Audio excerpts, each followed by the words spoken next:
हरे राम राम राम हरे हरे, हरे कृष्ण कृष्ण कृष्ण हरे हरे. सद्गुरुनाथ महाराज की जय.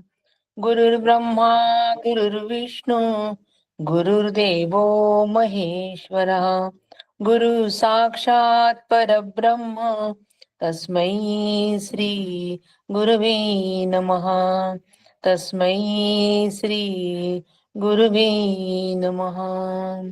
अभाग्यासी करी भाग्यवंत, ऐसे श्री गुरु काका श्रीमंत.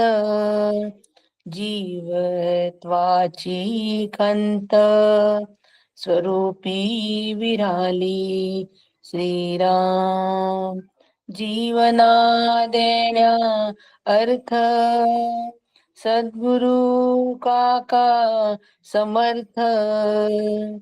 जीवत्वाचा अंत आत्मारामी केला श्रीराम.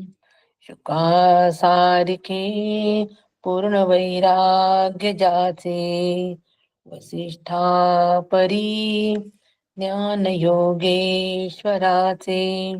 कवी वाल्मिका सारिखा मान्य ऐसा, नमस्कार माझा सद्गुरु रामदासा. श्रीराम समर्थ श्रीराम. परमपूज्य श्री गुरु डॉक्टर काका यांना साष्टांग वंदन करते.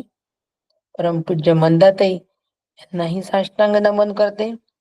परमादरणीय सुनील काका यांना साष्टांग नमस्कार करते. आणि श्रोते, आपण जगदीशांची मूर्ती आहात, माझे प्रेरणास्थान, आपणांनाही साष्टांग नमन करते आणि आजच्या निरूपणाला सुरुवात करते. श्रोते, आपण जगदीश मूर्ती, श्रवणे बैसावे एकांती, स्थिर होईल माझी मती, आपणा कृपा प्रसादे. पुनश्च एकदा आपणाला वंदन करते आणि चिंतनाला प्रारंभ करते. चिंतनाचा विषय दासबोध, आणि ह्या दासबोधाच्या अंतर्गत आपला दशक 20वा शेवटचा दशक सुरू आहे. समास पहिलाच सुरू आहे, पण म्हणजे दशक जरी शेवटचा असला तरी समास पहिला आहे. आणि या पहिल्या समासाचं पूर्ण निरूपण असं नामाभिधान समर्थांनी केलंय. यामध्ये पूर्ण निरूपण म्हणजे पूर्ण आणि अपूर्ण ह्याचं निरूपण असं ह्या समासाचं नामाभिधान आहे. आपण पूर्णत्वाची चर्चा गेले 2 वर्गामध्ये बघितली की पूर्ण कशाला म्हणतात आणि पूर्ण काय आहे. पूर्ण फक्त आत्मवस्तूच आहे, पूर्ण फक्त ब्रह्मवस्तूच आहे. बाकी सगळं जे काही आहे ते सगळं अपूर्ण आहे. आणि म्हणून जीव हा अपूर्ण आहे, म्हणून जीवत्वाची खंत स्वरूपी विराली, म्हणजे अपूर्णत्व जे आहे हे पूर्णत्वामध्ये ज्या वेळेला विलीन होईल त्याच वेळेला मी पूर्ण होऊन राहील. ओम पूर्णमदा पूर्णमिदम्. म्हणजे ह्या पूर्णामध्ये, या ब्रह्मतत्वामध्ये जर का दिसणार हे जे सगळं देहादी जगत, देहादी ब्रह्मांड, पिंड ब्रह्मांड जे दिसत आहे, हे सगळं पिंड ब्रह्मांड जरी सगळं त्या पूर्णामध्ये आम्ही मिसळलं तरी सुद्धा हे पूर्णच राहणार आहे. हे वाढणार नाही, कमी होणार नाही, जास्त होणार नाही, हे पूर्णच राहणार आहे. आणि ह्या ब्रह्मवस्तूमधून हे देहादी जगत पिंड ब्रह्मांडाचा समजा आम्ही निराश केला, समजा आम्ही वजा केलं, समजा आम्ही कमी केलं पिंड ब्रह्मांड, तरी सुद्धा पूर्णच राहणार आहे. आता कोणती वस्तू आहे का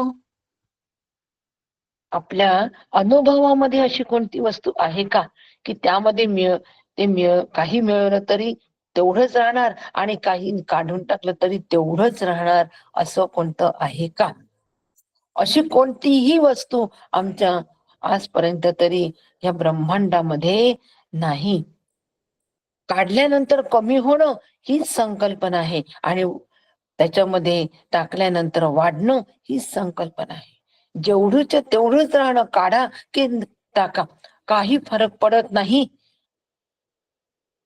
बेरीज वजाबाकीने काही फरक पडत नाही अशी एकच वस्तू आहे, ती म्हणजे ब्रह्म वस्तू आहे, ती पूर्ण आहे आणि ती मी आहे. कशासाठी पूर्णत्वाची चर्चा सुरू आहे? कशासाठी अपूर्णत्वाची आता चर्चा आपण घेणार आहोत? सुरू आहे अपूर्णत्वाची पण चर्चा. कशासाठी पूर्ण आणि अपूर्णाची चर्चा आपण करतोय? कारण पूर्ण मी आहे. ते पूर्ण परब्रह्म मी आहे. आणि मी जो स्वतःला जीव समजतो आहे, हा जीव अपूर्ण आहे. हे आधी मला समजून घ्यायचं आहे.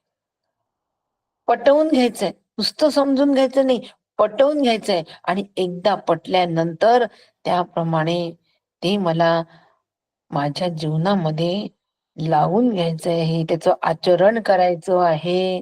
म्हणजे नेमकं काय करायचं हो? म्हणजे कोणतीही गोष्ट येऊन मिळाल्याने किंवा कोणतीही गोष्टीची वाढ झाली तर त्या वाढीमुळे मला खूप आनंद झाला आहे आणि खूप समाधान मिळत असेल तर समजायचं की मी अपूर्ण आहे. आणि कोणतीही गोष्ट कमी झाल्यानंतर जर मला दुःख होत असेल तर समजायचं मी कमीच आहे, अपूर्ण आहे. आता झालं पूर्ण अपूर्ण निरूपण स्वतःला लावून घेणं. काय म्हणतात, your data is more low. ठीक.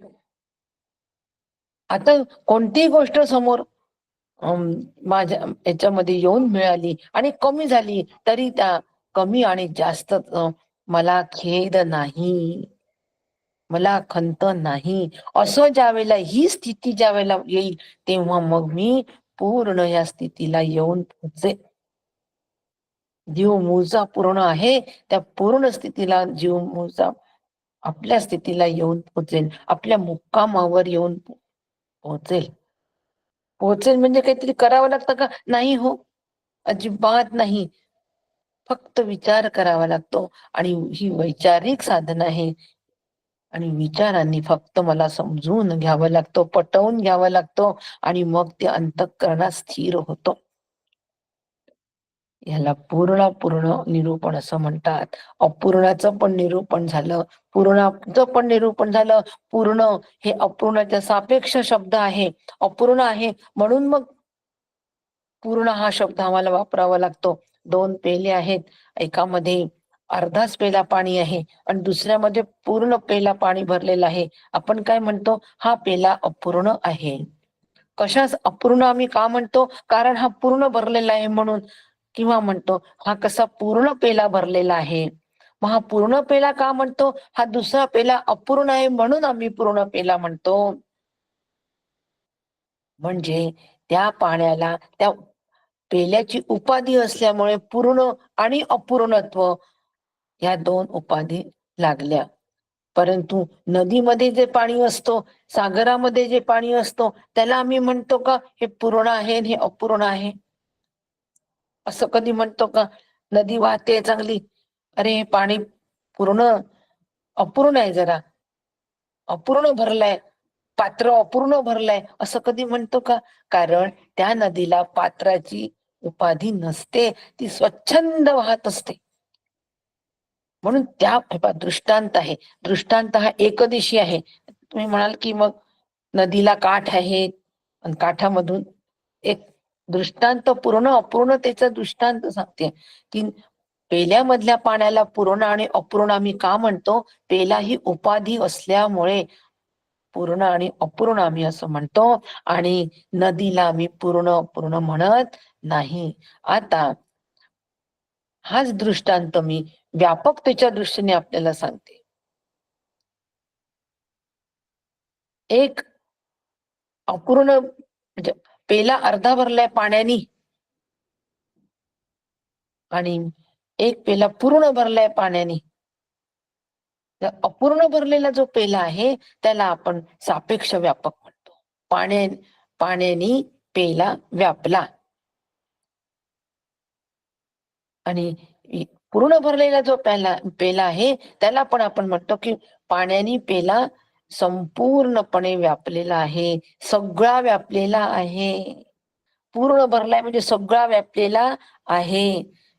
म्हणजे ते काय झालं, सर्व व्यापक झालं. ते पाणी त्या पेल्याच्या सर्व व्यापक झालं आणि हे पाणी अर्धच व्यापक झालं. म्हणजे अर्धाच पेला भरला, म्हणजे पाण्याला, त्या पेल्याला अर्धच व्यापलं पाण्याने.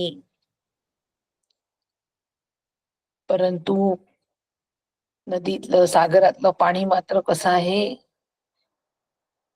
ते कशाने व्यापलेलं नाही. त्याला कोणत्याही मर्यादा नाही, त्याला कोणतीही उपाधी नाही. पूर जेव्हा येतो त्यावेळेला तळी, सरोवर, नदी हे सगळं एक होतं, जलाशय होतो. पावसाळ्यामध्ये जेव्हा पूर येतो तेव्हा एका तळ्यातलं वेळी तुमचं पाणी व्हिडिओ आणि सुरू असतं.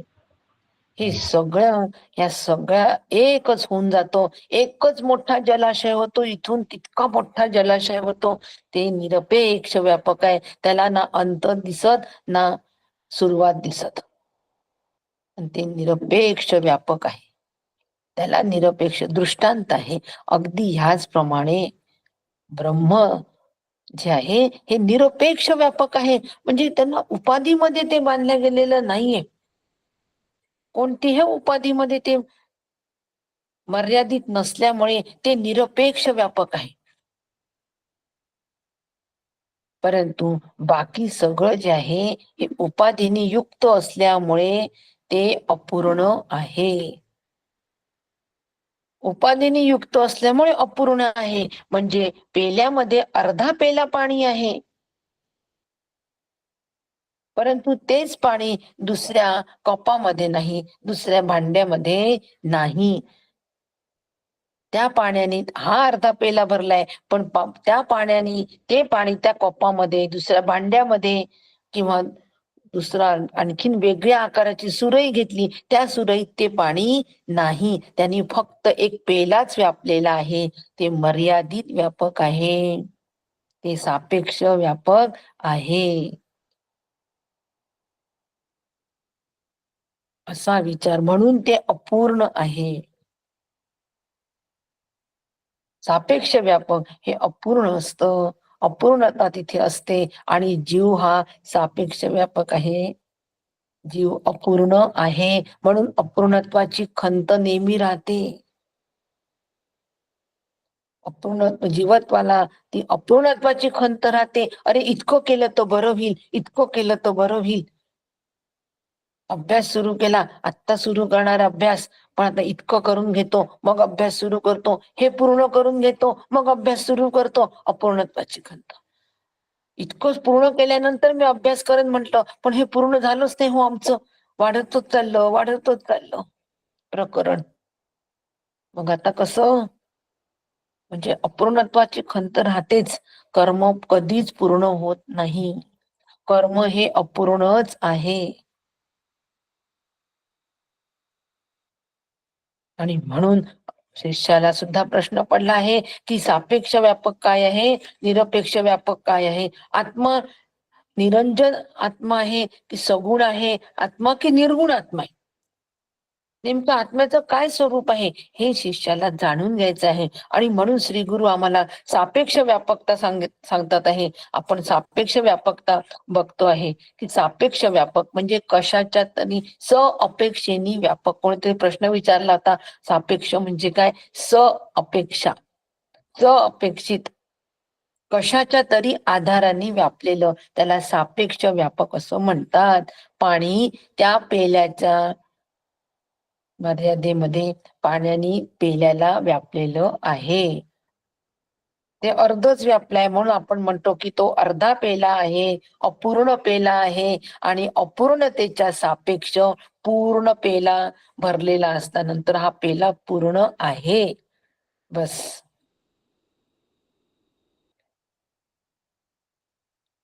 म्हणून सापेक्ष व्यापकता आम्ही निश्चितपणे समजून घेतली पाहिजे.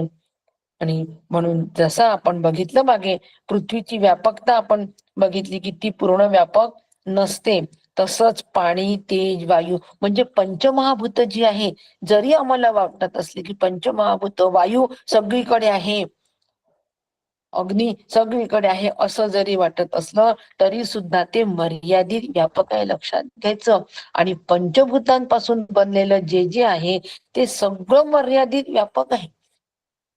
आता पंचमहाभूतांपासून हे देहादी सृष्टी जगत पूर्ण भरलेलं आहे की नाही, पिंड ब्रह्मांड पंचमहाभूतांनी बनलेलं आहे की नाही, म्हणून ते मर्यादित व्यापक आहे, हे पक्क लक्षात घ्यायचं. मग आता आम्ही जे जे पंचभौतिक आहे त्यामध्ये किती रमायचं, त्याला किती सत्यत्वाचा दर्जा द्यायचा. कशासाठी सापेक्ष व्यापकता आपण बघतो आहे? सापेक्ष व्यापकता आम्ही याच्यासाठी बघतोय की सापेक्ष व्यापकतेमध्ये जर काही अंतःकरण वृत्ती रमली, त्याला जर सत्य मानलं तर मग ती अमर्यादित तत्वाकडे जाणारच नाही आणि निरपेक्ष व्यापकतेला कधी गवसणीच घालणार नाही. त्या सापेक्षतेमध्येच रमेल आणि त्याच्या कमी जास्ततेमुळे ती अंतःकरण वृत्ती सुद्धा हेलकावे खाईल सुख दुःखाचे, अनुकूल प्रतिकूलतेचे, आणि आनंदाला हरवून बसे. मूळ स्वरूपाला विसरलो आपण याच्याचमुळे. आणि म्हणून आम्हाला समर्थ यामध्ये सांगतात आहे की पूर्ण आणि अपूर्ण काय आहे हे लक्षात घ्या. जे जे सापेक्ष व्यापक आहे ते ते अपूर्ण आहे, आणि जे जे निरपेक्ष व्यापक आहे ते पूर्ण आहे, ते मी आहे. म्हणून ब्रह्म अद्वैत परिपूर्ण, अद्वैत परिपूर्ण आहे. म्हणजे दुसरं ब्रह्माला दुसरं कोणतं सापेक्ष नाही, पर्यायी कोणीच नाही. एकमेव अद्वितीय असं ब्रह्मस्वरूप आहे. म्हणून ते परिपूर्ण आहे, त्याला आदी नाही, त्याला अंत नाही, म्हणून ते परिपूर्ण आहे. कुठूनही सुरुवात केली तरी ते गोलच. जशा बागला ती गोलच म्हणतो की नाही, ती पूर्ण गोल आहे. पण मग पूर्ण आहे. वारंवार वारंवार सांगावं असं वाटतं, कारण आम्हाला अपूर्णतेचाच फार छंद, फार आवड अपूर्णतेची. आता एवढं केला अभ्यास, आता उद्या राहिलेला अभ्यास उद्या करतो. झालं, उद्या टुमॉरो नेव्हर कम्स. उद्या आणखीन काहीतरी तिसरंच येतो, तो राहिलाच माझा अभ्यास तेवढा, तेवढंच पॅरिग्राफ राहिला नाही. आज जर माझा अभ्यास पूर्ण झाला, पूर्ण म्हणून तिथे रेष पाडणारच. पूर्णत्वाकडे म्हणजे पूर्णत्वाकडे मी अभ्यास रोज पूर्ण अभ्यास करायचा म्हणजे रोज पुस्तक पूर्ण करायचं का? नाही. रोज पूर्ण अभ्यास करायचा म्हणजे जो अभ्यास मी केला त्या अभ्यासामधून माझं निर्णय कोणता निघाला पाहिजे? मी मूळचा ब्रह्मरूप आहे, तिथपर्यंत ब्रह्मस्वरूपापर्यंत माझा अभ्यास रोजचा आला पाहिजे. माझं श्रवण तिथपर्यंत येऊन पोचलंच पाहिजे. वेदांत तात्पर्यापर्यंत श्रवण माझं आलंच पाहिजे. त्याला पूर्ण असं म्हणतात, त्याला पूर्ण अभ्यास असं म्हणतात. मग अपूर्णत्वाची खंत तिथे अजिबात राहिलेली नाही. मग 2 वाक्य का वाचा चालतं, 2 वाक्याचा अभ्यास करा चालतं, पण ती 2 वाक्य जर का स्वरूपापर्यंत येऊन भिडली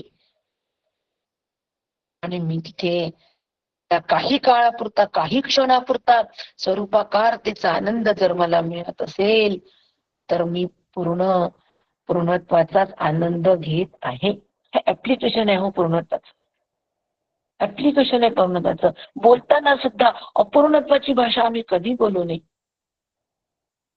काही हरकत नाही. उद्या आपण भेटू म्हणजे आजची भेट आपली अपूर्ण झाली. मग आपण शब्द म्हणतो उद्या परत आपण भेटू, याचा अर्थ पूर्ण झाली. आमचा परत भेटू, आज अपूर्ण भेट. थोडं अजून मिनिटं मला असते ना तर खूपच छान झालं असतं. कसं छान रमलं होतं. म्हणजे 10 मिनिटं न मिळाल्याची अपूर्णत्वाची खंत आहे की नाही. प्रारब्धाने जितका वेळ त्या व्यक्तीबरोबर मला मिळालाय तेवढ्या वेळात मी पूर्ण आनंद घेईल आणि पूर्ण समाधानाला प्राप्त होईल. उद्या भेट झाली तर ती परत नवीन नित्य नूतन अशी सिद्ध भेट राहील. सिद्ध भेट असेल तर नित्य नूतन राहील ती. पूर्ण भेट असेल तर ती नित्य नूतन राहील आणि जीवाची भेट असेल तर ती अपूर्णच राहील. काय हो, गप्पा करता करता 12 कसे वाजले कळलंच नाही. मग आहे ना, म्हटलं आता राहूच देता, थांबून देऊ, बाकीच्या गप्पा उद्या करू. काय बोलण्यातून अपूर्णत्वाचं आम्ही प्रदर्शन करत असतो हो. बोलण्यातून करतो, वागण्यातून करतो, सगळ्या कृतीतून अपूर्णत्वाचं दर्शन असतं. अपूर्णत्वाचीच प्रतिष्ठा असते, मानतो आम्ही की अपूर्णत्वाची प्रतिष्ठा मी कमी केली पाहिजे. पूर्णत्वाची प्रतिष्ठा तिथे मानल्या जाईल. हे साधन आहे, हे साधन आहे. हे माझ्याकडून रोजच्या व्यवहारामध्ये जागृत कालामध्ये व्हायला हवंच. म्हणून बोलण्यामध्ये सुद्धा अपूर्णत्वाची भाषा नाही बोलू, करण्यामध्ये सुद्धा अपूर्णत्वाची भाषा नाही बोलू. आता उरलेलं उद्या करू नाही, आज माझ्याकडून एवढं झालंय ना, हे पूर्ण झालंय. हीच अंतःकरणामध्ये त्या करण्याबद्दलचे माझे भाव असायला पाहिजे. आज हे काम इथे पूर्ण झालंय, बस. असं जर आम्ही पूर्णत्वाचे कण कण कण कण वेचत गेलो तर पूर्णत्वाला प्राप्त होऊ. आहे की नाही? आवश्यक आहे की नाही ह्या गोष्टी, लहान लहान गोष्टी ह्या जोपर्यंत आम्ही टिपणार नाही. काय करता पूर्णत्वाचं शास्त्रीय विवरण हे मी तुम्हाला ओव्या वाचून दाखवते. शास्त्रीय ओव्या. ब्रह्म अद्वैत परिपूर्ण तेथ हेतू मातू अनुमान न रिगे बुद्धी युक्तीसी मन अगम्यपण जाण सर्वार्थी. आता अगम्य काय माहित नाही, हेतू मातू अनुमान आणि ब्रह्माचं वर्णन करणं सुरू आहे. नाही, अशा पद्धतीने हा अभ्यास मला पूर्णत्वाचा करावा लागेल. पहा किती शांती येते. त्या क्षणाला समाधान, त्या क्षणाला शांती मिळते पूर्णत्वाची. आणि म्हणून सापेक्ष व्यापकतेमध्ये जर आम्ही रमलो तर मात्र मग पूर्णत्वाची आम्हाला अनुभूती येणार नाही, पूर्णत्वाला आम्ही प्राप्त होणार नाही. म्हणून सापेक्ष व्यापक काय काय आहे हे आम्ही टिपलं पाहिजे आणि त्या सापेक्ष व्यापकतेमधून व्यवहारापुरता त्याचा वापर करायचा, बाकी वेळ आम्ही त्याच्यापासून दूर राहायचं. म्हणून पंचमहाभूत सुद्धा सापेक्ष व्यापक आहे. जरी पाण्याचा अंश सगळ्यांमध्ये आहे, 1/4 अंश सगळ्यांमध्ये आहे, तरी सुद्धा तो सापेक्षच व्यापक आहे. आकाश जरी सगळीकडे व्यापक आहे तरी पण ते सापेक्षच व्यापक आहे, कारण त्यांना आकाश सुद्धा निर्माण झालेलं आहे. आपण बघितलंय समास. परंतु ब्रह्माला जवळच उदाहरण म्हणजे फक्त व्यापकतेच्या दृष्टीने आकाशाच देता येतो म्हणून ते दिलं, पण तरी सुद्धा आकाश सुद्धा निर्माण झालेलं आहे. आत्मना आकाशा संभूता ही श्रुती आहे की नाही? आत्मा आकाशामध्ये शिरला आणि आकाश तयार झालं. मग आकाशापासून पुढे वायू, तेज सगळं निर्माण झालं. आणि म्हणून सापेक्ष व्यापकता, मर्यादित व्यापकता याला उपाधी असते. त्याच्या उपाधीमुळे ते मर्यादित होत असतं. पक्क लक्षात ठेवा. उपाधीमुळे ते मर्यादित होत असतं. असंच हे जे चैतन्य आहे हे या उपाधी माझी गुप्त, चैतन्य असे सर्वगत. या उपाधी माझी गुप्त, या उपाधीमध्ये, देहाच्या उपाधीमध्ये ते चैतन्य या ठिकाणी अडकलं आहे. म्हणून आपण त्याला जीव असं म्हणतो, कारण तो देह समजतो म्हणून. आणि म्हणून या ठिकाणी आकाश आणि निरंजन ब्रह्म ही दोन तत्वे घनदाटपणे सर्वत्र व्यापून आहे, यात मुळीच शंका नाही असं समर्थ म्हणतात. आज हा समास आपल्याला पूर्ण करायचा आहे आणि वेळेत पूर्ण करेल. घाबरू नका, कठीण आहे पण वेळेत पूर्ण करेल. आता त्यानंतर सापेक्ष व्यापक काय आहे? ह्या जीवाचा संबंध नेहमी कशाशी येतो? ह्या त्रिगुणांशी येतो, तत्वरजतम यांच्याशी येतो. आणि हे त्रिगुण कशामुळे तयार झाले? तर सगळ्यात पहिले गुणसाम्य अवस्था होती. सगळा चार्ट आठवा. एकोम बहुश्याम परब्रह्म, त्याच्यावर एकोम बहुश्याम संकल्प आला, मूळ माया तयार झाली. आणि मग त्या मूळ मायेतून गुण साम्य अवस्था, 3 गुण साम्य अवस्थेत होते, म्हणजे एका लेवलला होते, समो होते. आता त्याच्यामध्ये झाली गडबड, शोभन शोभन झालं, गुणक्षोभिणी क्षोभ झाला, हालचाल झाली, ते एकमेकांमध्ये मिसळले आणि ती गुणक्षोभिणी माया तयार झाली. पण गुणसाम्य अवस्थेमध्ये ते जेव्हा गुण होते तेव्हा ती पण मायाच होती की नाही, हे पटवून घ्या. आज पटवूनच घ्यायचंय सगळं, प्रत्येक ओबी पटलीच पाहिजे मला. पण निर्गुण ब्रह्म मला अंतरी ठसवायचं आहे ना, ते पटल्याशिवाय ते ठसेल कसं? हे जेव्हा पटेल तेव्हा आपण याच्या मागे लागणार नाही. पटलं हो आता की ते किनी स्वभावाने खूपच खराब आहे, पण तुम्ही सांगितलं तेव्हा नाही पटलं. ताई मला सारखं सांगतात आहे की त्यांच्याशी जरा सांभाळून वागा बरं, त्यांचा स्वभाव फार कडक आहे, ते केव्हाही तुम्हाला स्पष्ट बोलतील, मग तेव्हा वाईट वाटेल. पण मला नव्हतं पटलं, आज पटलं. आणि आता मी त्यांच्यापासून सावध राहील, त्यांच्याशी वाईट नाही वागणार, पण मी सावध राहील.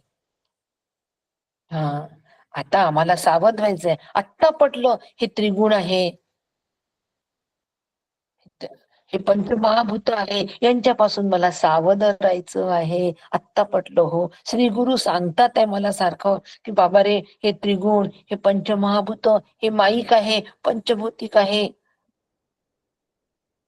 यांनी सगळा कब्जा करून घेतला अंतःकरणावर, आणि म्हणून सगळं सत्य वाटते देहादी जगत. पण सांभाळून राहा, हे काही सत्य नाही, हे माईक काल्पनिक भासमान भ्रम झालेला आहे. पण हे आत्ता पटलं गुरुदेवा, आत्ता पटलं. आता मी सावध व्यवहार करेल यांच्याशी. व्यवहार तर करावाच लागणार आहे, पण सावध करेल. म्हणून गुणसाम्य अवस्थेमध्ये सुद्धा मायाच आहे आणि गुणक्षोभिणीमध्ये सुद्धा मायाच आहे. पण या दोघांना सुद्धा अंत आहे, दोघांनाही अंत आहे. त्यांचा व्याप जो आहे, गुणांचा व्याप दृश्यापुरता मर्यादित आहे. मान्य की नाही? हे गुण या अष्टप्रधान प्रकृतीमध्ये हे 3 गुण असल्यामुळे ती अष्टप्रधान प्रकृती तयार झाली. पंचमहाभूतामध्ये 3 गुण मिसळले, शोभ त्यांचा होऊन, आणि म्हणून अष्टधा प्रकृती तयार झाली की नाही. म्हणून जीव आणि सगळं चैतन्य, चेतन निर्माण झालं की नाही. अष्टधा प्रकृती म्हणजे चेतन निर्माण झालं की नाही. सगळं जितकं जितकं चेतन दिसतो ती सगळी अष्टधा प्रकृती आहे. पण मग ती तेवढीच व्यापक आहे की नाही. म्हणजे सापेक्ष व्यापक आली की नाही, त्या निरपेक्ष व्यापक आहेत का ते पटवून घ्यायचं नाही. निरपेक्ष व्यापकतेचा नियम काय आहे? सगळ्यात पहिले क्रायटेरिया, नियम नका म्हणू, क्रायटेरिया. आत्ता कळलं ताई तुमचा शब्द आम्हाला, नेमकं तुम्हाला काय म्हणायचंय. काय क्रायटेरिया आहे? की ते उपाधी सापेक्ष नसतं, त्याला उपाधीचं बंधन नसतं, उपाधीच्या मर्यादा नसतात, ते निरपेक्ष. कोणतेही अपेक्षित ते नसतं, ते निरपेक्ष. आणि म्हणून गुण आणि गुणक्षोभिणी माया, त्रिगुण हे सगळे सापेक्ष व्यापक आहे. आता त्यांनी जितकं जितकं व्यापले आहे त्या गुणांनी, ते सापेक्ष व्यापक आहे, ते माझं स्वरूप नाही. मग सांभाळून राहायचं की नाही, श्री गुरुंनी सांगितलंय ना, सांभाळून राहा रे बाबा. त्याच्यामधला तमोगुण तुझ्यावर केव्हा हावी होईल आणि तू त्या तमोगुणाच्या केव्हा आहारी जाशील, आधीन होईल, हे सांगता येत नाही. आणि मग त्या ठिकाणी सगळी शांती, तृप्ती, आनंद, समाधान सगळ्याला सुरुंग लागेल. तू स्वरूपापासून ढळशील, शाश्वत कल्याणापासून ढळशील, शाश्वत कल्याणाला मुकशील, आणि पुनरपी जननम पुनरपी मरण. सांगतात आहे श्री गुरु, अपराविद्येच्या मागे लागू नकोस. तरी आपल्याला कळतच नाही हो की आपण आम्ही नाहीच लागलो. आम्ही रोज उपनिषद ऐकतो, म्हणजे आम्ही पराविद्येच्या मागे आहो की नाही. अपराविद्या नेमकी काय आहे कळून घ्या, कळून घ्या, त्याच्या मागे लागा. नाही कळलं तर परत कळा, कळून घ्यायचा हा, पण पटवून घ्याच, त्याच्याशिवाय नाहीच हो. आणि म्हणून हे तिन्ही गुण जे आहेत हे निरपेक्ष व्यापक नाही. आणि आता गुण निरपेक्ष व्यापक नाही, ते सापेक्ष व्यापक आहेत, हे आपण पटवून घेतलं. मनुष्य देहामध्ये हे 3 गुण प्रकर्षाने प्रगट होतात, परंतु इतर प्राणी मात्रांमध्ये ह्या 3 गुणांपैकी फक्त तम आणि रजस दिसतो. सत्व अगदी सुप्त अवस्थेमध्ये असतो, म्हणून अंतःकरणाचा विकास तिथे झालेला नसतो. त्यांना फक्त भोगयोनीच आहेत, ती फक्त खाणंच समजतं. बस जीवन जगणं खाणंच समजतं, बाकी काही कळत नाही. आणि मनुष्यामध्ये मात्र या 3ही गुण हे बलाबलाने असतात, कमी जास्ती असतात, म्हणून आम्हाला पुरुषार्थ करण्याची संधी आहे. यांची सापेक्ष व्यापकता अशा पद्धतीने लक्षात घ्या, पण त्याच्या मागे लागू नका, हे आम्हाला समर्थ सांगतात आहे. कारण मी मूळचा निरपेक्ष व्यापक आहे. आता हे सगळं झालं. आता सापेक्ष व्यापक आणखीन काय आहे, की जीवात्म्याला बरेचदा आत्मा म्हणतात.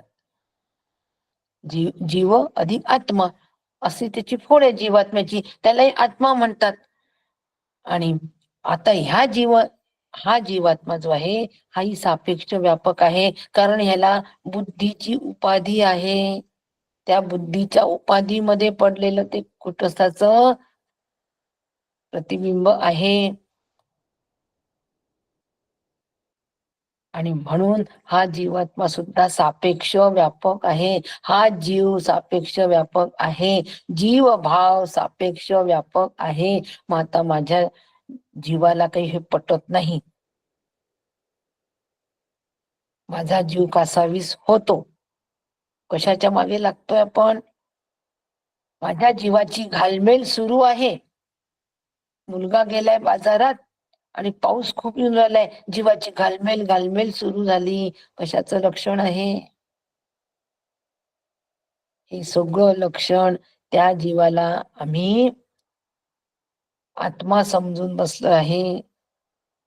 सापेक्ष व्यापकता त्याची लक्षात घेतली नाही, आणि म्हणून आम्ही हे सगळं त्याच्या मागे लागलो आणि स्वतःचा आनंद गमावून बसलो.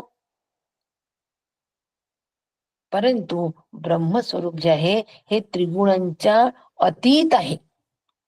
गुणाचे अगुण, सगुण निर्गुण, गुणाचे अगुण, सगुण निर्गुण. निर्गुण हा शब्द सगुणाच्या सापेक्ष आहे. सगुण म्हणजे गुणासहित असलेलं, आणि निर्गुण म्हणजे तिथे गुण नाही, म्हणजे गुणाचा उल्लेख करावाच लागला की नाही, गुण सापेक्ष घ्यावंच लागले की नाही. पण अगुण माऊलीनी ही केलेली आहे. अगुण ही एक संकल्पना मांडली आहे, की परब्रह्म स्वरूप हे अगुण आहे, म्हणजे त्या ठिकाणी अत्यंतिक अभाव आहे, त्याचा विचारच नाही गुणांचा. माझे निवृत्तीनाथ त्यांची, ते कसे निवृत्त आहे? तिथे वृत्ती निवृत्त झाली आहे हा प्रकारच नाही, वृत्तीच नाहीये, जन्मताच वृत्ती नावाची गोष्ट तिथे नाहीये, असे निवृत्त ते आहे. असं अगुण परमात्मा स्वरूप आहे. त्यामध्ये परमात्मा स्वरूपाला जन्म नसल्यामुळे, ते जन्मलं नसल्यामुळे, अज असल्यामुळे कोणत्या गुणाच्या अधीन ते नाही आहे. पण गुणाच्या अधीन नाही म्हणून ते निर्गुण आहे असंही नाही, ते अगुणच आहे. अशा पद्धतीची मांडणी आमची निरंजन व्यापकतेसाठी झाली पाहिजे. निरपेक्ष व्यापकतेसाठी ही मांडणी व्हायला पाहिजे. आत्यंतिक अभाव, आत्यंतिक अभाव. काल मागच्या याच्यामध्ये आपल्यापैकी पुण्याचे साधक जे आहेत त्यांनी आपल्याला 4 अभाव सांगितले, की 4 अभाव ब्रह्माला नाही म्हणून ते निरपेक्ष व्यापक आहे. पण आज ते अभाव मी घेणार नाहीये, कारण की ते घेतलं तर आपला हा होणार नाही. पण एवढीच लक्षात ठेवा, त्यांनी फार सुंदर असा आपल्याला एक मुद्दा तो मांडलेला आहे. निश्चितपणे अतिशय उत्तम असा मुद्दा, अभ्यासू असा तो मुद्दा आहे. निरपेक्ष व्यापक कसं समजून घ्यायचं? असं समजून घ्यायचं, शास्त्राच्या माध्यमातून ते समजून घ्यायचं. निश्चित त्यांना फोन करा. सुरेंद्र देव आहे त्यांचं नाव, पुण्याला. त्यांना फोन करा, पण एक दिवस आम्हाला हे समजावून सांगा. 4 अभाव निश्चित ते सांगतील, कारण तो एक वेगळाच पिरियड घ्यावा लागेल. म्हणून नक्की ते समजावून सांगतील, कारण त्यांचा छान अभ्यास झालाय विचारसागरचा. शास्त्राचा अभ्यास झाला ना की आपल्याला कशाची भीती वाटत नाही हो, कोणत्याच शास्त्राची भीती वाटत नाही. सडे तोड उत्तर आपण देतो. खूप आनंद झाला त्यांच्या उत्तराने मला त्या दिवशी. असो, त्यांची तारीफ करणं हा भाग नाही, परंतु त्यांच्या अभ्यासू वृत्तीचा दखल घेणं तेवढंच महत्वाचं असतं. ती दखल घेतली की त्यांनी काय मिळतं, नक्की त्यांनी प्रेरणा मिळते, आणि ती प्रेरणा स्वरूपापर्यंत घेऊन जाते. म्हणून या ठिकाणी जीवात्मा सुद्धा सापेक्ष व्यापक आहे, आणि मन सुद्धा सापेक्ष व्यापक आहे. ते कितीही चपळ असू द्या. आता जरी आम्ही मीटिंग मध्ये आहे तरी ते मन पटकन अमेरिकेमध्ये मुलाकडे गेलं, इतकं ते व्यापक आहे हो, सपाटून जातं ते. परंतु तरी पण ते निरपेक्ष व्यापक नाही, कारण ते अमेरिकेत गेलं तर ऐकण्यामध्ये नाहीये. कोणता मुद्दा सुरे निसटून गेला हो, एवढा एकच मुद्दा. फक्त थोडासा मला आवाज आला, काहीतरी कुठेतरी खडखड खडखड आवाज आला, म्हणून मी तिकडे बघितलं, तर मन तिकडे गेलं त्या आवाजाकडे. तेवढ्यात हा मुद्दा सुटून गेला. आता उद्या परत ऐकतो. म्हणजे मन सुद्धा निरपेक्ष व्यापक आहे का? नाही, सापेक्ष व्यापक आहे. आवाज आला तर आवाजाकडे ते मन गेलं, तिथे व्यापलं, त्या आवाजामध्ये व्यापलं, ते आवाजाने व्यापून गेलं, तर इकडे श्रवणामध्ये ते न राहिलंच नाही. एकीकडे आहे तर दुसरीकडे राहणारच नाही. म्हणून ते सुद्धा सापेक्ष व्यापक आहे, हे समजून घ्यावे. एकाग्र आणि शांत मनाने समर्थ म्हणतात ते समजून घ्यावे. सुचित अंतःकरण निवळ करून पहावे. आणि म्हणून मन ज्यावेळेला अंतराळामध्ये भरारे मारते, समर्थ म्हणतात, त्यावेळेला ते पाताळात मारत नाही.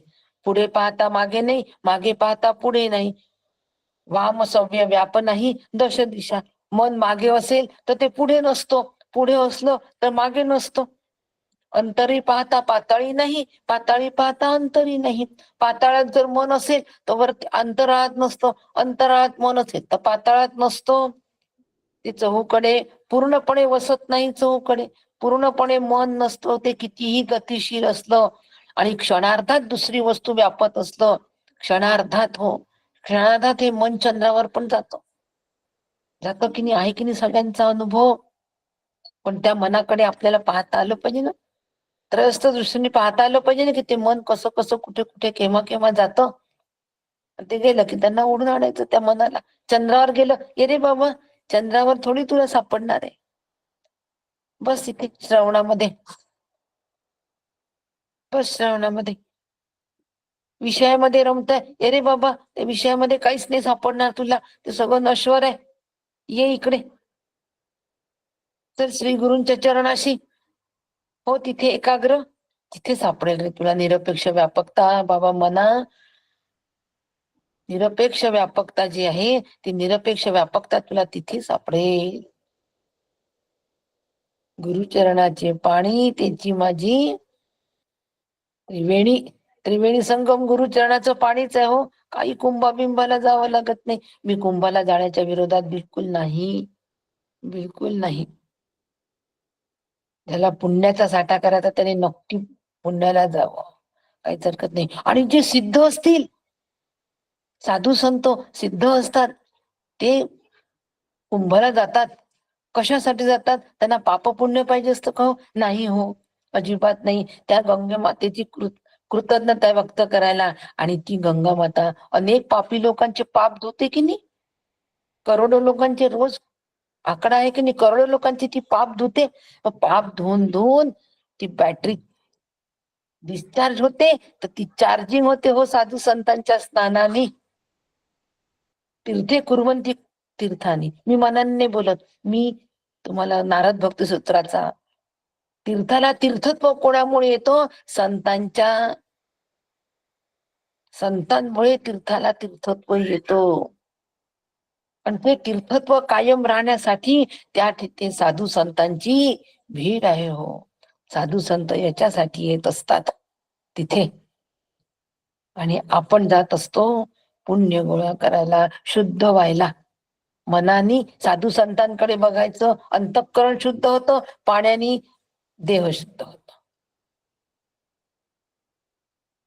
आणि श्री गुरुचरणामध्ये तिची माझी त्रिवेणी, तोच संगम. नाही झालं तिथे जाणं तर आपलं श्री गुरूंचं चरणामृत घ्यावं.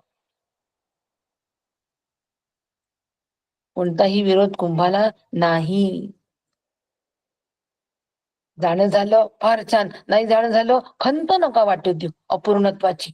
कशासाठी सांगते? अपूर्णत्वाची खंत नका वाटू देऊ. आमचं नाहीच जमलं, 144 वर्षांनी आलेला योग आहे हा, आमचं नाहीच जमलं, आम्ही नाही भाग्यवान.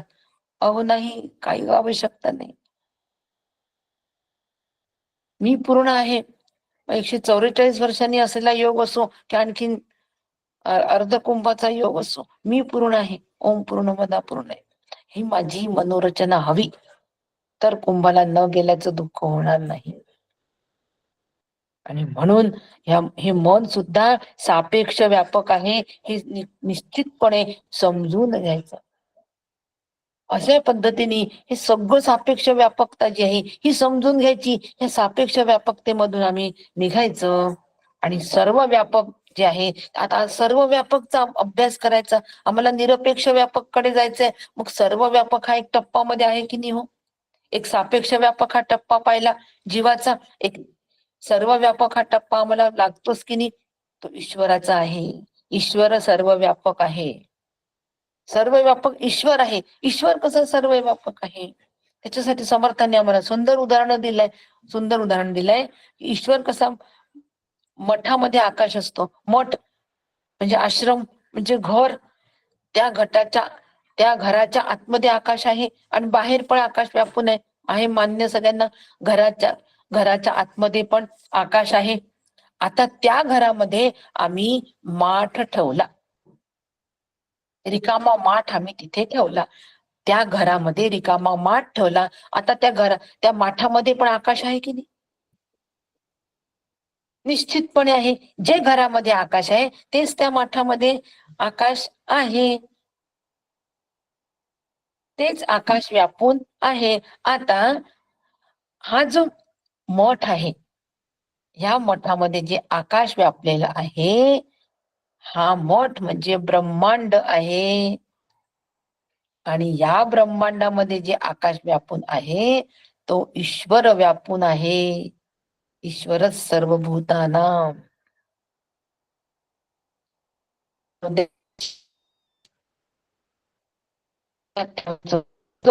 हे आकाश सर्व व्यापक आहे, सगळीकडे व्यापलेला आहे. सगळ्या भूतमात्रांमध्ये ईश्वर आहे. जसं आकाश व्यापलेलं आहे पूर्ण मठामध्ये पूर्ण आकाश व्यापलेला आहे, तसं या ब्रह्मांडामध्ये हा ईश्वर पूर्णपणे व्यापलेला आहे.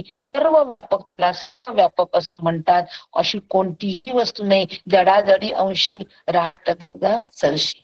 जड अजड, चेतन आणि जड आणि चेतन या सगळ्यामध्ये ईश्वर व्यापलेला आहे. सगळ्यामध्ये ईश्वर व्यापलेला आहे. आणि या मठामध्ये सुद्धा तोच आहे.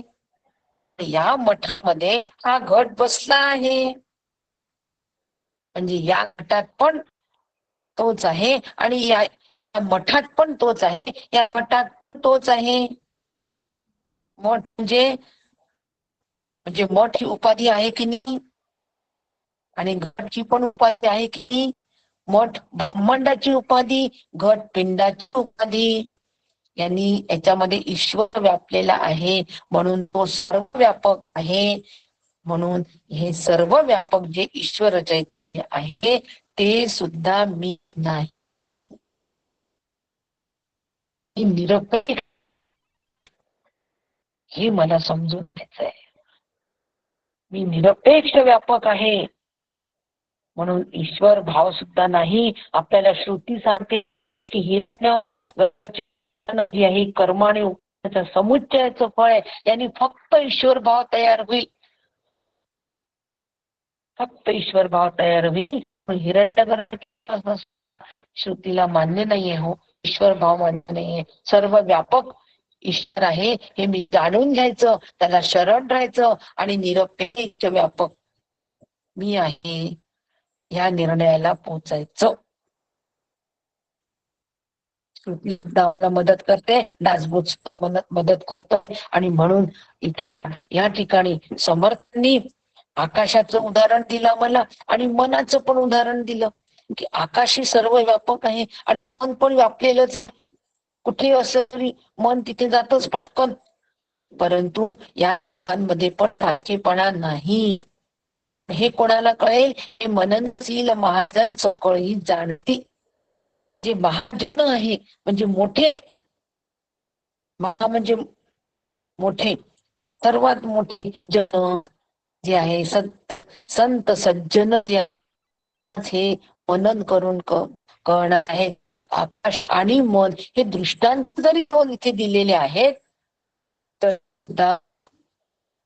या ठिकाणी याची ओवी 18 तुमचा कन्फ्युज होईल. ब्रह्म अशाप्रमाणे व्यापक असून तेच ब्रह्मरूप मठ व जीवरूप घट यात व्यापून असते. म्हणजे ब्रह्म व्यापून राहणारा जो ईश्वर आहे किंवा शिवात्मा म्हणतात त्याला, आणि देहात व्यापून राहिलेलं जे ब्रह्म आहे त्याला जीवात्मा म्हणतात. समर्थांनी इथे ब्रह्माला आकाशाचं पण उदाहरण आणि मनाचं उदाहरण दिलं. देहात व्यापून राहणार जे ब्रह्म आहे ते अंतःकरण युक्त असतं की नाही. अंतःकरणामध्ये त्याचा कुठचा प्रकाश पडलाय की नाही, चिदाभास अंतःकरण युक्त असतं की नाही. म्हणजे मन त्याच्यामध्ये येतं ना अंतःकरणामध्ये. असं मनाचा दृष्टांत दिलेला आहे. असं मन हे या ठिकाणी समर्थांनी म्हणत आहे. पण याच्यामध्ये मन एका विषयाचं मनन करतं तर दुसऱ्या आवाज तुटतोय तुमचा. वहिनी आवाज तुटतोय. अरे आवाज तुटतोय. बरं ठीक आहे. त्याला तमास पूर्ण करते. काकू व्हिडिओ बंद करून घ्या.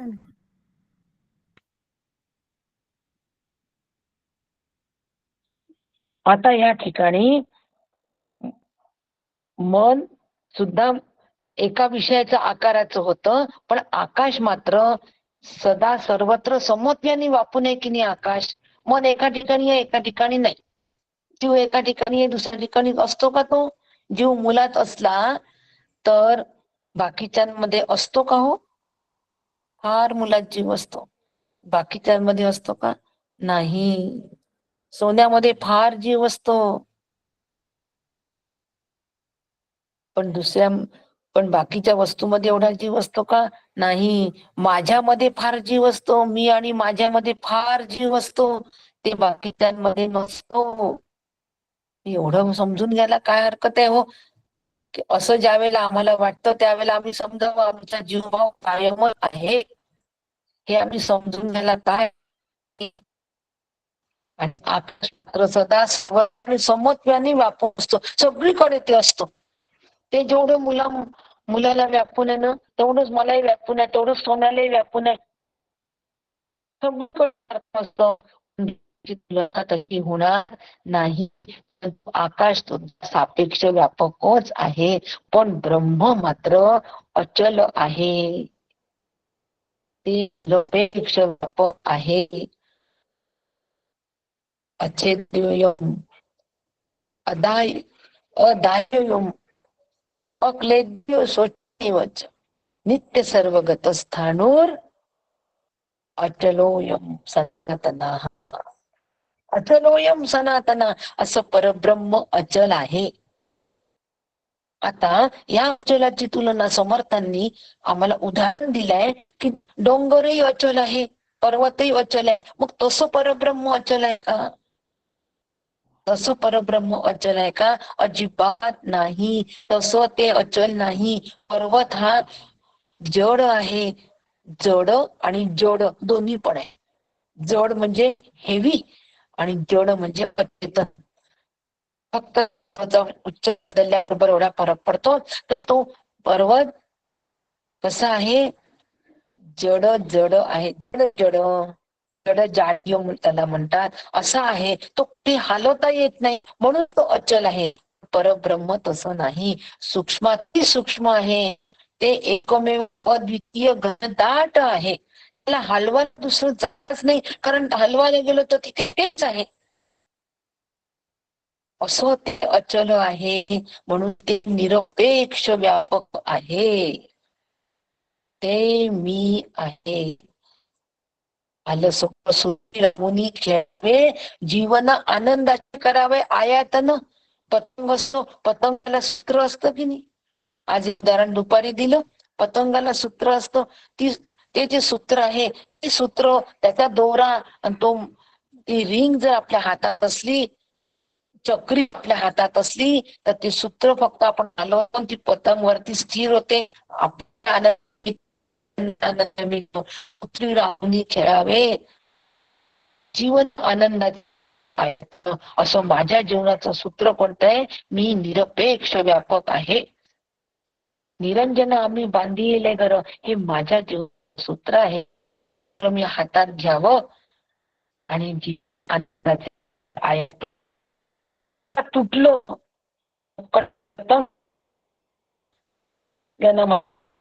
कारण काय ते,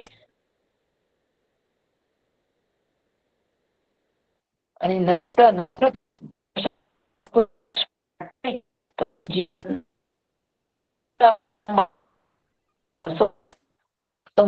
होतो दिशाही तो सांभाळावं. निरपेक्ष व्यापक आहे. आणि म्हणून हे ज्ञान मी करून घ्यावं. आणि ते ज्ञान जेव्हा मी करून घेईल, त्यावेळेला लक्षात घ्यावं की ज्ञान होत असताना तिथे अज्ञान नसावं, तिथे विपरीत ज्ञान पण नसावं, शुद्ध ज्ञानच असावं. बरोबर, मला सगळं माहितीये, निरपेक्ष व्यापक, निरपेक्ष व्यापक. परंतु आमच्या अनुभवामध्ये आम्ही निरपेक्ष व्यापकता कधी अनुभवतच नाही. म्हणजे अज्ञान आहे की नाही. पडदा आहे ठेवलेला, पण पडद्याच्या आत खूप वस्तू आहे. आता त्या पडद्याच्या आत वस्तू आहे, पडद्याच्या आड सगळ्या वस्तू आहे. आम्हाला त्या सगळ्या वस्तू काय काय आहे हे सगळं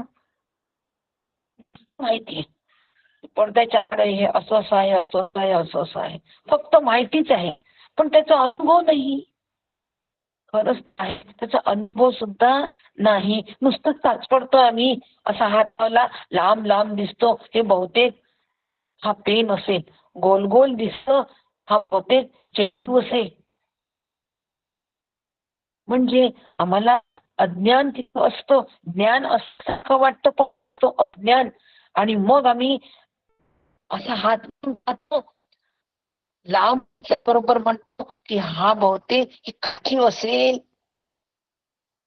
म्हणजे असतं काय, असते ती बक्षी, म्हणतो काठी. म्हणजे विपरीत ज्ञान की नाही. म्हणून आम्ही ज्ञान, अज्ञान आणि विपरीत ज्ञान हे आम्ही नीट पळवून घेतलं पाहिजे. त्याशिवाय निरपेक्ष व्यापकता कळत नाही. त्यापेक्षा आम्हाला ज्ञान म्हणजे नेमकं कळणं, ते आहे जे आहे तेच कळणं, वास्तव कळणं, वास्तवावर आम्ही स्थिर होणं, याला ज्ञान म्हणतात. ते माहीत नसणं याला अज्ञान म्हणतात. ब्रह्मस्वरूप कसं आहे माहित नाही, ब्रह्म आहे नाही हेही माहित नाही, त्याला अज्ञान म्हणतात. न कळणं. आणि ब्रह्म आहे, ब्रह्म वस्तू, आणि दिसतं आम्हाला सगळं जगत, आणि तेच सत्य वाटतं. सत्य ब्रह्म वस्तू, जगत सत्य दिसतंय, ते विपरीत ज्ञान. अक्षर कळणं, वास्तव कळणं, माळ जमीन हे कळणं ज्ञान आहे. माळ जमीन न कळणं हे अज्ञान आहे. की दिसतच नाही माळ जमीन आम्हाला. काय दिसतं? मृत्यू दिसत. रज्जू सर्पामध्ये रज्जू दिसणं हे ज्ञान, की रज्जू हे कळणं हे ज्ञान. आता रज्जू दिसतच नाही मला, रज्जू दिसतच नाही, रज्जूचं पूर्ण अज्ञानच असतं. रज्जू न दिसणं अज्ञान, आणि साप दिसणं विपरीत ज्ञान. सर्प दिसला, घाबरलो, ते विपरीत ज्ञान. तो हातात पकडलं, हो रज्जू सर्प जिथं धरला त्याचे कौतुक पाहोत. चला, आणि कौतुक करून राहिलो त्याच. रज्जू सर्प धरला, जिवंत जिवंत धरला म्हणून कौतुक करतोय. माया, या विपरीत ज्ञानालाच आम्ही सत्य समजतो, त्याचं कौतुक करतो. हे मायेचं लक्षण आहे, पक्क लक्षात ठेवायचं. म्हणून आम्हाला ब्रह्माचं ज्ञान जे आहे, परोक्ष ज्ञान, हेच खरं ज्ञान आहे. ते जोपर्यंत होत नाही तोपर्यंत ज्ञानाच्या मध्ये येतो किंवा विपरीत ज्ञानात येतो. म्हणून अपरोक्षानुभूती हेच खरं ज्ञान आहे, त्याला विज्ञान असं म्हणतात. म्हणून मी ब्रह्म आहे असं अपरिवर्तनीय प्रत्यक्ष ज्ञान झालं तरच आम्ही मुक्त होतो. तरच आम्ही मुक्त होतो. या जीवाला, हा जो जीव आहे, हा द्रष्टा असतो. म्हणजे हा सगळा पाहणारा असतो, अनुभवणारा असतो, तेव्हा त्याला द्रष्टा म्हणतात. तो साक्षी असतो, म्हणजे तो साक्षी करतो की मला आत्म्याच्या सत्तेवर दिसतंय, मला कुटस्थामुळे दिसत आहे, मी ज्ञानरूप असल्यामुळे मला ज्ञान होत आहे, मी आनंदरूप असल्यामुळे मला वस्तू हवेविषयी वाटते. तो साक्षी तो करतो, तेव्हा तो साक्षी होतो. तो ज्या वेळेला अंतरात हो, त्यावेळेला तो अंतरात्मा होतो, ईश्वर होतो. तो ज्यावेळेला प्रत्येक देहामध्ये असतो तेव्हा तो अंतरात्मा होत असतो, आणि ब्रह्मांड व्यापून असतो तेव्हा तो शिवात्मा असतो. सगळे सापेक्ष व्यापक आहे. सर्व व्यापक आणि सापेक्ष व्यापक आहेत. ह्या सगळ्यांना उपाधी आहे, परंतु उपाधी वेगळे, तुम्ही निर्विकार करिता संसार तुम्हाला तुकाराम महाराज म्हणतात आहे. आणि अशा उपाधी वेगळे, फक्त मी ब्रह्म आहे. आता मी ब्रह्म आहे ही जाणीव जरी आमच्या तिथे असली, आणि ही जाणीव, मी ब्रह्मा ही जाणीव आहे, म्हणजे मी ब्रह्म हा महाकारण देह आहे, म्हणजे मी ब्रह्म आहे ही वृत्ती त्या ठिकाणी शिल्लक असली, आणि वृत्ती तिथे शिल्लक आहे, याचाच अर्थ ही निरपेक्ष व्यापकला गवशी घातलेली नाही. तिथे जर मला मृत्यू आला तर मला परत जन्म घ्यावाच लागतो, आणि मग पुढच्या जन्मी तो मुक्त म्हणूनच जन्मात येतो. म्हणून मी ब्रह्म आहे ही जाणीवरूप, याला महाकारण देह म्हणतात. मी ब्रह्म आहे हा गुरुकडून प्रदान केला जातो, सुद्धा आपला निराश करावा लागतो. निरपेक्ष व्यापकतेच्या ठिकाणी महाकारण देह ही सुद्धा उपाधीच आहे. मी ब्रह्म आहे ही जाणीव रूपाची उपाधी आहे. लक्षात घ्या शब्द, जाणीव रूपाची उपाधी. जाणीव रूपाने ही उपाधी आहे, हिचा सुद्धा आम्हाला निराश करावा लागतो, नाहीतर आम्हाला परत जन्म घ्यावा लागतो. म्हणून आम्ही ईश्वर उपासना करून ईश्वरा एवढं जरी सर्व व्यापक झालो तरी सुद्धा जन्म मरण चुकत नाही. नामदेव महाराजांनी 1400 वर्ष ईश्वर नाव पत्करला, 14 वर्ष आपल्या मृत्यूला टाळत गेले. पण त्यावेळेला माऊलींनी विचार दिला की आत्मा ब्रह्म आहे, मूळचे तुम्ही ब्रह्मरूप आहात, आपली सिद्ध भेट आहे. हा विचार माऊलींनी दिला, पण माऊलींनी विचार दिला, संतांकडून विचार घेतला तरी तो रुजवला श्री गुरूंनी. हो, 8 वर्षाच्या मुक्ताई तो विचार रुजवला आतमध्ये, आणि गुरुकृपा तिथे झाली. संतांनी विचार दिला, दृढ केला, स्थिर केला, आणि श्री गुरु कृपेने तो अपरिवर्तनीय झाला. ही गुरुकृपा आहे, ही गुरूंचं महात्म्य, हे महात्म्य गुरूंचं आहे. आणि म्हणून तिथे ईश्वरला जरी आम्ही प्राप्त होत असू तरी सुद्धा आम्ही सर्व व्यापकतेला प्राप्त होऊ, निरपेक्ष व्यापकतेला प्राप्त होत नाही. म्हणून मला कळत नाही, ब्रह्म कळत नाही हे अज्ञान, आणि मला ब्रह्म कळलं ज्ञान, ही पण वृत्ती सुद्धा वृत्ती, आणि न कळणं ही सुद्धा वृत्ती, ज्ञान वृत्ती, अज्ञान वृत्ती, जोपर्यंत वृत्ती रूप ह्या दोन्ही सारख्याच आहे. आणि म्हणून दोन्ही त्यावेळेला निवृत्त होतील, ही वृत्ती त्यावेळेला निवृत्त होईल, त्यावेळेला आत्मानुभव त्याला सहसा आली. मी निरपेक्ष व्यापक आहे. जोपर्यंत वृत्तीचं साम्राज्य आहे तोपर्यंत सापेक्ष व्यापकताच आहे. पक्क लक्षात ठेवायचं. तोपर्यंत सापेक्ष व्यापकतेची व्याप्ती लक्षात घ्या. समर्थांनी आम्हाला सापेक्ष व्यापकतेची व्याप्ती सांगितलेली आहे. सापेक्ष व्यापक वृत्ती, मी ब्रह्म आहे, ही वृत्ती सुद्धा सापेक्ष व्यापकच आहे. ती निरपेक्ष नाही. म्हणून त्या वृत्तीचा सुद्धा आम्हाला निराश करावा लागतो. त्याला वृत्ती लेश असं म्हणतात. आणि मग ते ज्ञानाचं विज्ञान झालं.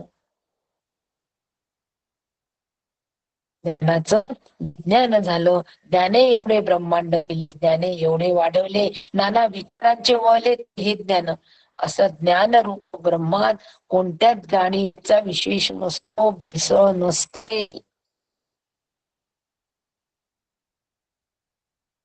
म्हणून त्याला